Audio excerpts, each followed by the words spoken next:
আলহামদুলিল্লাহ। আলহামদুলিল্লাহি ওয়া কাফা ওয়া সালামুন আলা ইবাদিহিল্লাযিনা ইসতাফা আম্মা বাদ। আউযু বিল্লাহি মিনাশ শাইতানির রাজীম। বিসমিল্লাহির রহমানির রহিম। ওয়া আতিম্মুল হাজ্জা ওয়াল উমরাতা লিল্লাহ। আলহামদুলিল্লাহ। আজকে আমাদের একটা গুরুত্বপূর্ণ বিষয় নিয়ে, সেটা হচ্ছে হজ ও উমরাহ কিভাবে আমরা প্র্যাকটিক্যালি আদায় করব। হজ উমরাহ একটি অনেক বড় আবেগময়, অনুভূতিময় একটি ইবাদতের নাম। তো যেটি কোনো একটি সাধারণ ইবাদত নয়। কারণ মানুষের জীবনে ১, ২ বার, ৩ বার, ৪ বারই হজ করে থাকেন। তো যে কারণে এই হজের প্রস্তুতি আসলে অনেক বড় হওয়া দরকার। যেই আমলের যত বড় হয়, সেই আমলের প্রস্তুতিও তত বড় হয়। যেমন রমজান মাস বছরে ১ বার, সেভাবে আমরা রমজানের প্রস্তুতিও বেশি নিয়ে থাকি। আর হজ জীবনে একবার ফরজ, যে কারণে আমাদের হজের প্রস্তুতিটাও এরকম হওয়া দরকার। কিন্তু অধিকাংশ ক্ষেত্রেই দেখা যায়, দুঃখজনক হলেও সত্য, যে আমরা অন্যান্য আমলে যেভাবে প্রস্তুতি নেই, হজের আমরা প্রস্তুতি না নিয়ে শুধু আমরা মনে করি যে হজ মনে হয় এমন একটি আমল যেটা এজেন্সি আমাদেরকে করায় দিবে, এজেন্সি করলে আমাদের আমল হয়ে যাবে। তো এজেন্সি তো আমাদেরকে হেল্প করবে, এটা নিয়ে কোনো সন্দেহ নাই। কিন্তু অবশ্যই আমাকে শিখে যাওয়া দরকার যে আসলে আমি কিভাবে নিজে, নিজে হজ করব ইনশাআল্লাহ। আচ্ছা, তো হজ ওমরার ফজিলত আসলে, এর ফজিলত তো বর্ণনা করে শেষ করা যাবে না। আমি যদি বিস্তারিত বর্ণনা করতে চাই তো এইটা অনেক লম্বা ক্লাস হয়ে যাবে। আমি লম্বা ক্লাস নিচ্ছি না। সংক্ষেপে কয়েকটা ফজিলত বর্ণনা করছি। আ আবু হুরায়রা রাদিয়াল্লাহু আনহু বর্ণনা করেন, রাসূলুল্লাহ সাল্লাল্লাহু আলাইহি ওয়াসাল্লাম ইরশাদ করেছেন, "যে ব্যক্তি হজ করে আর তাতে কোনরূপ অশ্লীল ও অন্যায় আচরণ করে না, তার পূর্ববর্তী গুনাহসমূহকে ক্ষমা করে দেওয়া হয়।" অন্য হাদিসে আছে, "যে ব্যক্তি আল্লাহর উদ্দেশ্যে হজ করল এবং অশ্লীল কথাবার্তা ও গুনাহ থেকে বিরত থাকল, সে ওই দিনের মতো নিষ্পাপ হয়ে হজ থেকে ফিরে আসবে, যেদিন মায়ের গর্ভ থেকে ভূমিষ্ঠ হয়েছিল।" অর্থাৎ হজ, ওমরাহ আমাদেরকে একেবারে নিষ্পাপ করে দেয় যদি এই হজটা হয় কবুল হজ। যে ব্যক্তি বাইতুল্লাহ হজ করে, হজের বিধানগুলোকে যথাযথ আদায় করে, মুসলমানরা তার মুখ ও হাত থেকে নিরাপদ থাকে, তার পূর্ববর্তী গুনাহসমূহকে ক্ষমা করে দেওয়া হয়। আরেক হাদিসে আছে, "হে ওমর, হে আমর, তুমি কি জানো না যে ইসলাম গ্রহণ পূর্বেকার যাবতীয় পাপকে মুছে ফেলে? হিজরত তার পূর্ববর্তী গুনাহসমূহকে মিটিয়ে দেয় এবং হজ অতীতের পাপসমূহ মুছে দেয়।" তো যেহেতু আমরা অধিকাংশই আগের থেকেই মুসলিম, সেই হিসেবে আমাদের ন-মুসলিম হওয়ার যে ফজিলত, এইটা আমাদের অর্জন করার সুযোগ নেই। আমাদের কাছে ২ টা ফজিলত অর্জন করার সুযোগ রয়েছে। একটি হলো হিজরত, আল্লাহর রাস্তায় হিজরত করা দ্বীনের জন্য, দাওয়াতের জন্য, যেটা আমাদের গুনাহসমূহকে মাফ করে দেয়। আর ৩ নম্বর হলো হজ আমাদের অতীতের পাপসমূহকে মুছে দেয়। হজে মাবরুরের প্রতিদান জান্নাত। এক ওমরাহ থেকে আরেক ওমরাহ পর্যন্ত মধ্যবর্তী সময়ের গুনাহের ক্ষতিপূরণ হয়ে যায়। আর হজ্জে মাবরুরের প্রতিদান তো জান্নাত ছাড়া আর কিছুই না। তো এজন্য আমরা হজ এবং ওমরাহ পালন করব, যেটার প্রতিদান, হজ্জে মাবরুর এর প্রতিদান জান্নাত ছাড়া কিছুই হতে পারে না। তোমরা হজ ওমরাহ পরপর একত্রে পালন করো। কেননা এ দুটি, হজ ওমরাহ, দারিদ্র্য ও গুনাহসমূহকে এমনভাবে দূর করে দেয়, যেমন কামারের হাপুড় লোহা ও সোনা রূপার ময়লাকে দূর করে দেয়। আর হজে মাবরুরের বিনিময় জান্নাত ছাড়া আর কিছুই না। আয়েশা রাদিয়াল্লাহু আনহা থেকে বর্ণিত, তিনি বলেন, হে আল্লাহর রাসূল সাল্লাল্লাহু আলাইহি ওয়াসাল্লাম, জিহাদকে সর্বোত্তম আমল মনে করি। কাজেই আমরা কি জিহাদ করব? এটা মহিলাদের সম্পর্কে আসছে। তিনি বললেন, না, তোমাদের জন্য সর্বোত্তম জিহাদ হলো হজ্জে মাবরুর। হজ্জে মাবরুরের প্রতিদান জান্নাত ছাড়া কিছুই নয়। জিজ্ঞেস করা হলো, হজ্জে মাবরুর কি বা হজের সদাচার কি?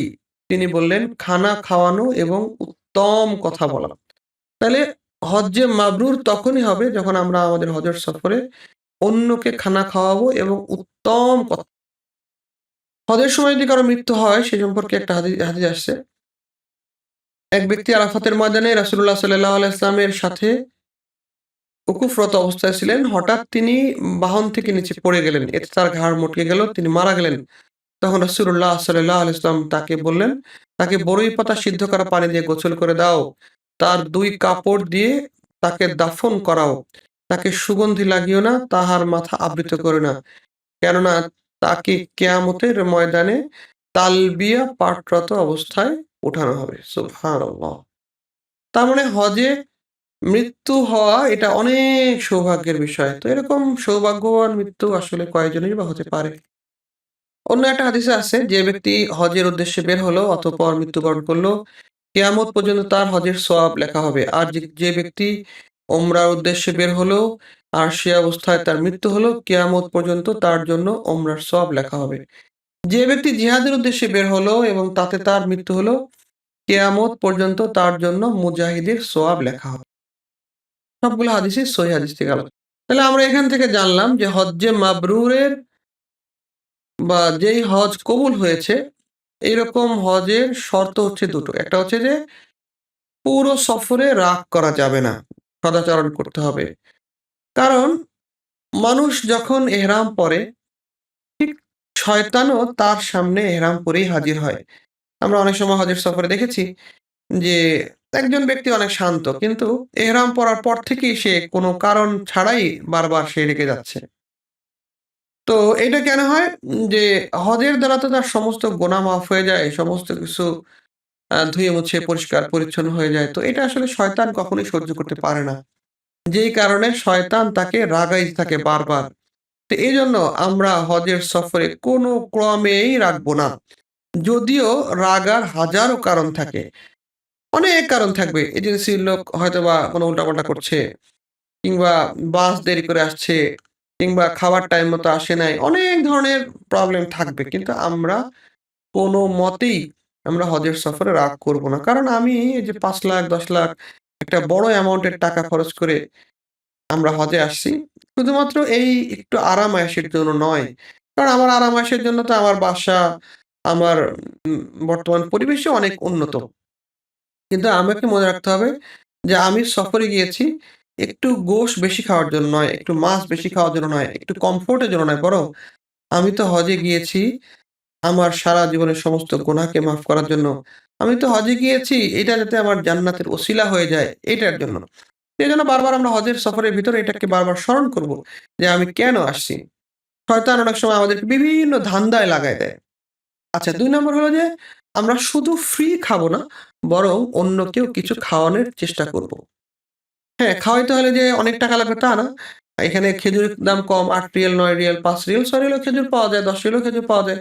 আপনি ১ প্যাকেট খেজুর কিনে ব্যাগে রাখেন। যখন হারামে যাচ্ছেন তখন ২ পিস, ২ পিস করে দিলেন। যখন বাসায় আসতেছেন, বাসায় যারা রুমমেট আছে হোটেলে তাদেরকে দিলেন। হ্যাঁ, তো এর মাধ্যমেও কি হয়? যে খাওয়ানোর যে একরাম এটাও ইনশাআল্লাহ হয়ে যায়। একটা জুস ৳২ দাম। আমরা অনেক সময় দেখা যায় বাংলাদেশি ভাইরা তো এই ৳২ একটা জুসের জন্য লাইনে দাঁড়ায় গেছে। অথবা ৳৮ এর একটা খাবারের জন্য এরকম লাইনে দাঁড়ায় গেছে। না, এটা আমরা কখনোই করব না। ৳৫,০০,০০০ ৳৬,০০,০০০ খরচ করে আমি হজে আসছি। এই ৳২ ৳৩ এর ফ্রি খাওয়ার জন্য নয়। এ পাকিস্তানে একটা শিল্পপতির ঘটনা এরকম বর্ণনা করা হয়েছিল। ওই সফরে জুলফিকার আহমেদ নকশবন্দি উনি ছিলেন। তো হযরতের বর্ণনা করে ঘটনা, মানে ঘটনাটা এরকম ছিল যে পাকিস্তান থেকে একজন শিল্পপতি, উনি ধরেন শত, শত কোটি টাকার মালিক। উনি এসেছিলেন হজের জন্য। তো উনি উনার কমফোর্ট এর জন্য এমন কোনো ব্যবস্থা নাই যে উনি করেন নাই। উনার উনাকে ক্যারি করার জন্য ল্যান্ড ক্রুজার অথবা আরো দামি যে গাড়ি আছে, রোলস রয়েস এর গাড়ি, এটাকে 24 আওয়ার্স রেডি থাকতো এবং আরবের সিকিউরিটি গার্ড পার্সোনাল অ্যাসিস্ট্যান্ট উনি রেখেছিলেন এবং সব ধরনের কমফোর্ট এর ব্যবস্থা করেছিলেন এবং হযরত বলতেছিলেন যে উনি এক হজের সফরে যে টাকা খরচ করেছেন হয়তোবা এই টাকা দিয়ে কমসে কম ২০ জন লোক হজ করতে পারত। তো যাই হোক, হযরতের সাথে দেখা হলে হযরত বললেন যে, "ভাই আপনি আল্লাহর উপরে ভরসা করেন।" তো উনি বলতো যে, "না, আমার এটা লাগবে না। আমি যথেষ্ট পরিমাণ টাকা নিয়ে আসছি। আমার টাকায় আমাকে সমস্ত কমফোর্ট দিবে।" তো যাই হোক, ঘটনাক্রমে একদিন হঠাৎ করে অ্যা উনার আহলিয়াকে খুঁজে পাওয়া যাচ্ছে না। পাওয়া যাচ্ছে তো না, পাওয়া যাচ্ছেই না। অন্যদিকে উনার ওয়াইফও অনেক, যেহেতু ধনী ব্যক্তির ওয়াইফ, উনিও দেশ-বিদেশ সফর করেছেন এবং অনেক অ্যাম চালু হবেন এবং অনেক স্মার্ট হবেন, এটি স্বাভাবিক। তো যাই হোক, এভাবে ২ দিন ৩ দিন হয়ে গেছে, খুঁজে পাওয়া যাচ্ছে না এবং তাকে খুঁজে পাওয়ার জন্য এমন কোন স্টেপ নাই যে উনি নেন নাই। অর্থাৎ টেলিভিশনে বিজ্ঞাপন, তারপরে প্রত্যেক থানায়, থানায় ফোন করা, প্রত্যেক হাসপাতালে, হাসপাতালে ফোন করা, সমস্ত ব্যবস্থাপনা করা হয়েছে। ২-৩ দিন হয়ে গেছে কোনোভাবেই আর খুঁজে পাওয়া যাচ্ছে না। তখন হযরত জুলফিকার আহমেদ নকশবন্দির সাথে দেখা। তো উনি দেখতেছেন যে ওই ভাইয়ের চোখ-মুখ লাল হয়ে গেছে, না ঘুমাইতে, ঘুমাইতে টেনশনে। তো জিজ্ঞেস করছে, "ভাই আপনার এই অবস্থা কেন?" তো বলছে যে, "হযরত আমার তো এরকম আহলিয়া হারায় গেছে।" তো এবার এই হযরত বললেন যে, "ভাই আপনি তো আপনাকে তো আমি আগেই বলেছিলাম যে আপনি হজে আসছেন, আল্লাহর কাছে চলে আসছেন। তো আপনি আল্লাহর উপরে ভরসা করেন।" তো বললেন যে, "আপনি এক কাজ করেন, আপনি তওবা করে ২ রাকাত নামাজ পড়েন এবং আল্লাহর কাছে বলেন যে, আল্লাহ আমার টাকা দিয়ে হবে না। যে আপনি এই আমার বিবিকে, আমার আহলিয়াকে ফিরায় দেন।" তো এবার কোনো উপায় না দেখে উনি তাই করলেন। উনি তওবা করলেন, ইস্তেগফার করলেন এবং উনার টাকার যে অহংকার ছিল এটাকে দূর করে উনি ২ রাকাত নামাজ পড়লেন। আল্লাহর কাছে দোয়া করলেন। কিছুক্ষণ পরেই সংবাদ পাওয়া গেল যে উনার আহলিয়াকে খুঁজে পাওয়া গিয়েছে। তো পরবর্তী জিজ্ঞেস করা হলো যে উনার আহলিয়া কিভাবে হারাইলো? তো উনারা যেহেতু জমজমেই ছিলেন 5 স্টার হোটেলে যেখান থেকে মাতাফ একবারে কাছে। উনি তওয়াফ করতে গিয়েছেন, কোনো আইডি কার্ড বা কিছুই নেন নাই। তো তওয়াফরত অবস্থায় হিট স্ট্রোক করে উনি ওখানে বেহুশ হয়ে পড়েন। তো উনার কাছে যেহেতু কোনো আইডি কার্ড ছিল না, স্বাভাবিকভাবে যারা ভলান্টিয়ার ছিল বা পুলিশের লোক ছিল উনাকে হাসপাতালে ভর্তি করা হয়েছে এবং উনি অলমোস্ট ২ দিন পর্যন্ত সেন্সলেস ছিল। যার কারণে উনি উনার ঠিকানা বা কোনো কিছুই বলতে পারেনি এবং উনাকে আইডেন্টিফাই করা যায়নি। তো এরপরে যখন উনার হুঁশ ফিরে তখন উনি সব ডিটেইলস বলতে পারে এবং তখন সবাই অবাক হয়ে যায় আপনাকে খোঁজার জন্য তো এত আয়োজন করা হয়েছে। তো যাই হোক এটা বলার উদ্দেশ্য হলো যে আমরা ইনশাআল্লাহ পুরো হজের সফরে আমি আমার কমফোর্ট কত টাকা দিয়ে আমি কমফোর্ট অর্জন করতে পেরেছি এটা বড় বিষয় না। বড় বিষয় হলো যে আমি আল্লাহর উপরে কতটুকু ভরসা করতে পেরেছি। আমি আল্লাহর উপর যতটুকু ভরসা করতে পারবো আল্লাহ তাআলা আমাকে দিয়ে তত সুন্দর হজ করাবেন ইনশাআল্লাহ। জাযাকুমুল্লাহু খাইরান। আসসালামু আলাইকুম ওয়া রাহমাতুল্লাহি ওয়া বারাকাতুহু।